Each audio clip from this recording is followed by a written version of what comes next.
नवरात्र उत्सवाच्या निमित्ताने जोशी गोंधळी समाजातर्फे आयोजित भव्य आरती आणि महाप्रसाद वाटप कार्यक्रम संपन्न झाला। या सोहळ्यास भाजप प्रदेश सचिव महेश जाधव, जिल्हाध्यक्ष विजय जाधव तसेच युवा नेते ऋतुराज क्षीरसागर यांची प्रमुख उपस्थिती लाभली। या धार्मिक आणि सामाजिक कार्यक्रमाने समाजातील ऐक्य, भक्तिभाव आणि सांस्कृतिक परंपरेचा सुंदर संगम साकारला।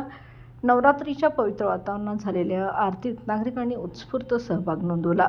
याप्रसंगी समाज जिल्हाध्यक्ष भरतराव काळे, बाळासाहेब काळे, के.एम. चौगले, अभिजित गजगेश्वर, आनंदराव वासुदेव, सुरेश पाटील, अनिल गजगेश्वर, राजू गजगेश्वर, शेखर चौगले, गुरुनाथ काकडे, सुनील यादव, मीरासाहेब गजगेश्वर, विराज चिखलीकर, हेमंत आराध्य, दुर्गेश लिंगराज, अमर मोरे, संदीप काळे, सचिन भोळे, कुमार चौगले, सुरेश चौगले, मदन माने, सचिन ध्रुवे, संदीप पाटील, अमोल सावंत यांच्यासह समाजातील इतर मान्यवर आणि नागरिक मोठ्या संख्येने उपस्थित होते।